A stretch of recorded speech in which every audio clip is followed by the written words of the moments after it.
Hello students, आज का हमारा टॉपिक है comparison of conductor material in underground system.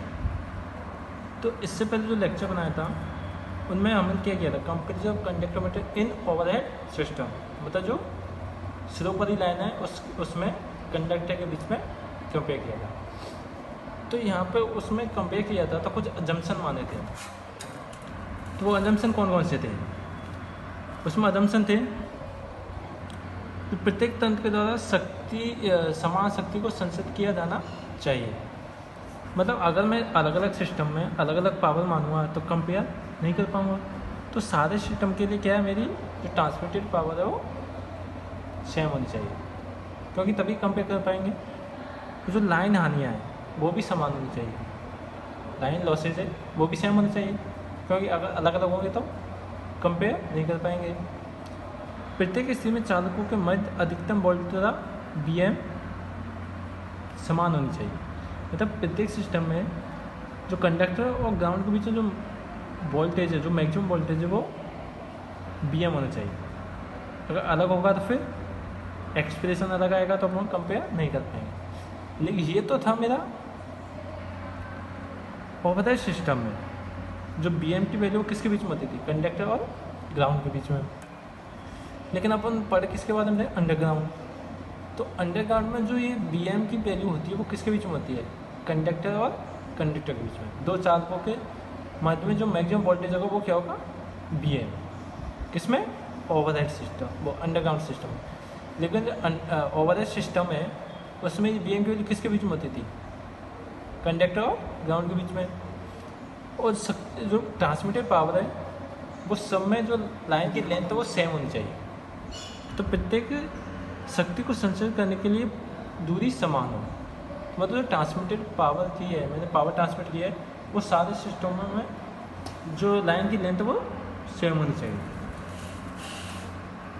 तो अगर मैं वो तो था मेरा अजम्पशन माने थे मैंने ओवरहेड सिस्टम में। तो इसमें क्या डिफरेंस है, उसमें क्या डिफरेंस है। जो मैक्सिमम वैल्यू इसमें क्या है, मैक्सिमम वैल्यू किसके बीच में होती है, कंडक्टर के बीच में। उसमें किसके बीच में होती थी, कंडक्टर और ग्राउंड के बीच में। तो मेन ये डिफरेंस है। जो प्रोसेस होगा जो कंपेरिजन करने का वो उसमें इसमें कैलकुलेशन, जो प्रोसेस हो कैलकुलेशन वो सेम होगा। तो सबसे पहले देखते हैं अपन single phase 2 wire AC system. तो इसमें क्या है, संचित पावर मतलब transmitted power P = VRMS IRMS cos phi। तो जो VRMS है, जो RMS वोल्टेज है, उसको कैसे निकाल सकता हूँ। अगर मेरा मैक्सिमम वोल्टेज दे रखा है तो BM/√2।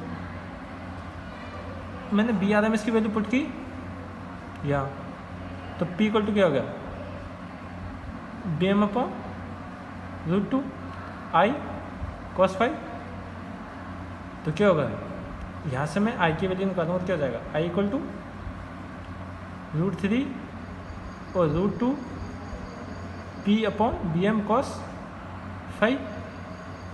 अब मेरे को लिखाना है लाइन हानियाँ। तो लाइन लॉस से क्या निकालेंगे, W = 2I²R।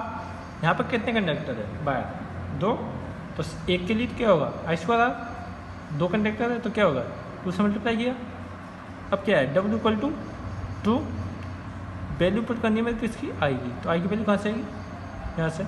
इसको मैंने यहाँ पुट किया, इसमें ये आएगा स्क्वायर। R क्या है, रेजिस्टेंस। तो कैसे लिखता हूँ, ρL/A। A क्या है यहाँ पे, क्रॉस सेक्शन एरिया कंडक्टर का। L क्या है, लेंथ, जो क्या है रेजिस्टिविटी। तो मैंने इसका स्क्वायर किया तो क्या हो जाएगा, √2 का स्क्वायर करूँ तो क्या हो जाएगा, 2 को मैं इससे मल्टीप्लाई करूँ कितना, 4 P²। ये same to same ρL/BM² cos² 5 और A सेम आ जाएगा। यहाँ से क्या मेरे को A की वैल्यू निकालनी है। तो A की वैल्यू कैसे आएगी, इसको मैंने इधर लिया और इसको इससे डिवाइड किया, तो ये क्या जाएगा मेरा A। अब मेरे को निकालना है वॉल्यूम ऑफ कंडक्टर। तो कैसे निकालूँ, वॉल्यूम ऑफ कंडक्टर क्या है, बी इक्वल टू कंडक्टर क्या होता है, एरिया इंटू लेंथ। लेकिन यहाँ पे कितने कंडक्टर, 2 बाय, तो किससे मल्टीप्लाई किया मैंने, 2 से।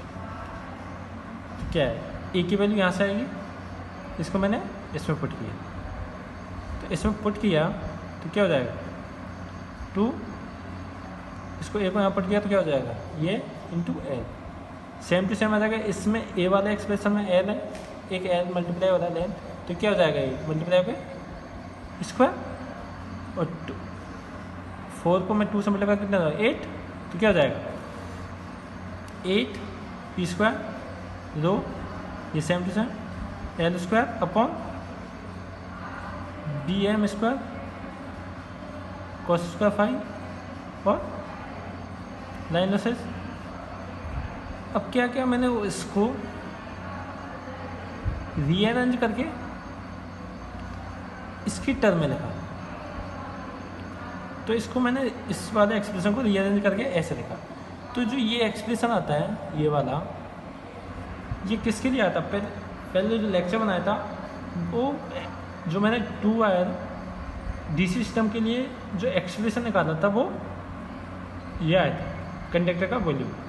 तो इसको मैंने के मान लिया, तो इसको मैंने पूरा के माना, तो क्या हो जाएगा 2 अपॉन cos स्क्वायर 5 इंटू इसको के। तो single phase 2 wire AC system है, उसमें जो कंडक्टर का वॉल्यूम है वो 2 वायर डीसी सिस्टम है, उसका कितना मल्टीप्लाई होगा, कितना टाइम्स होगा 2 अपॉन cos स्क्वायर 5। तो ये हो गया मेरा single phase 2 wire AC system. तो अगला देखते हैं अपन सिंगल फेज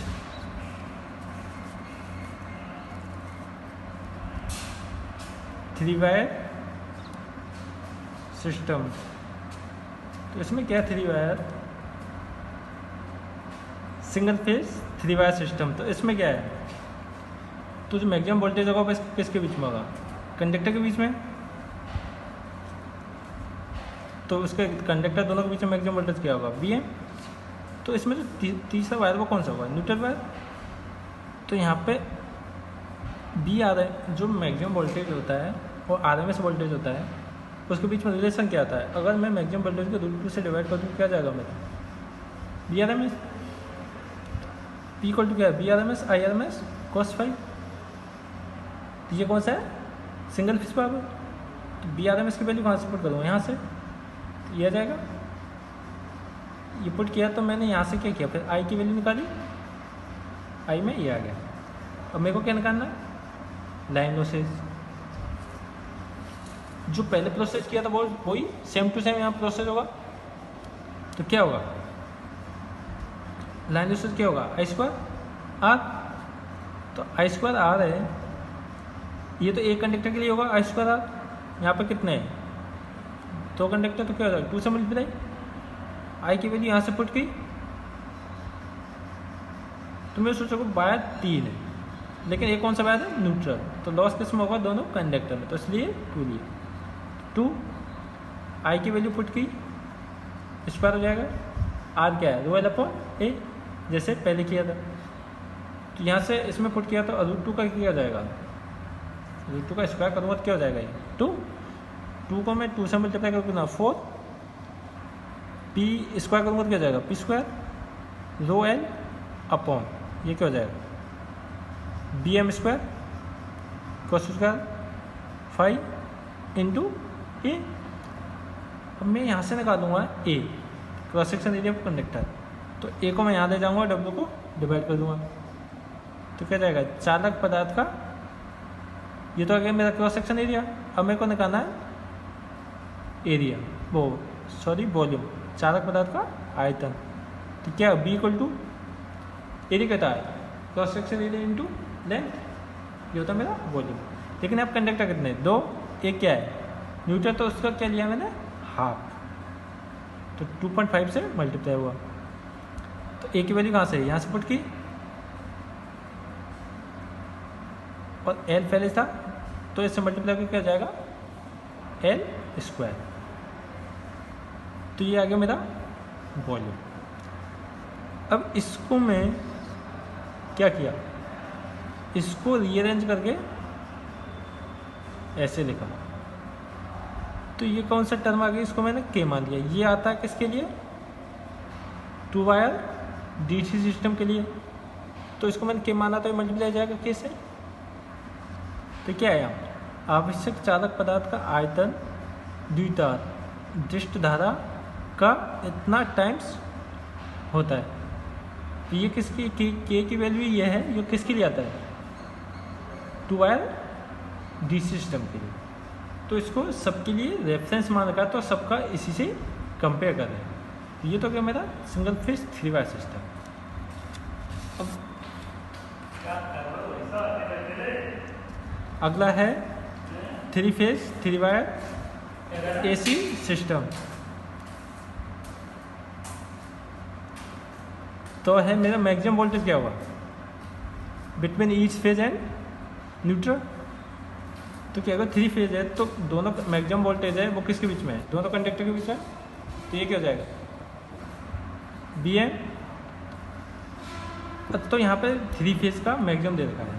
अब मेरे को निकालना है पर फेज मैक्सिमम। तो क्या हुआ, अगर 3 फेज रखा तो पर फेज निकालो तो किससे, √2 से √3 से डिवाइड किया। तो ये था क्या मेरे पर फेज मैक्सिमम वोल्टेज। अभी पर फेज मैक्सिमम आ गया तो मैक्सिमम से मेरे को क्या निकालना है,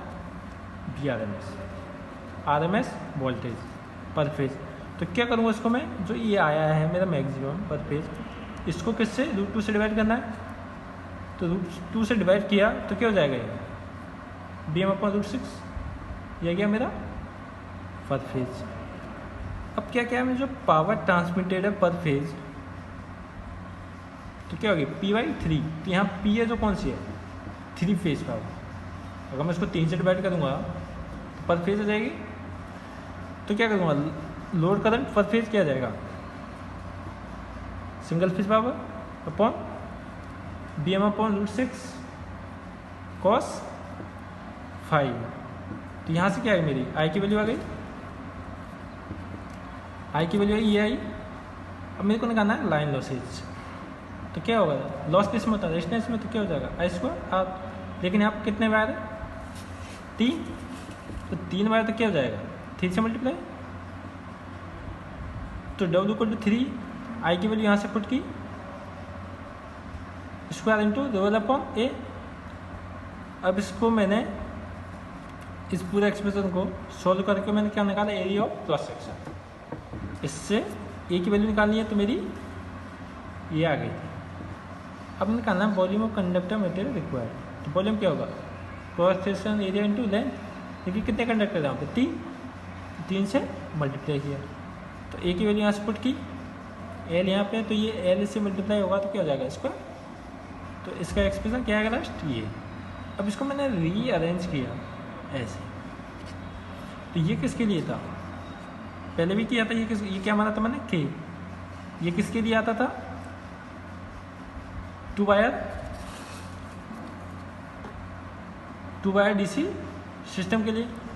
तो ये के माना था, उसकी जगह मैंने के पुट किया। तो ये क्या है, the volume of conductor material required in this system is इतना times that required in 2 wire DC system.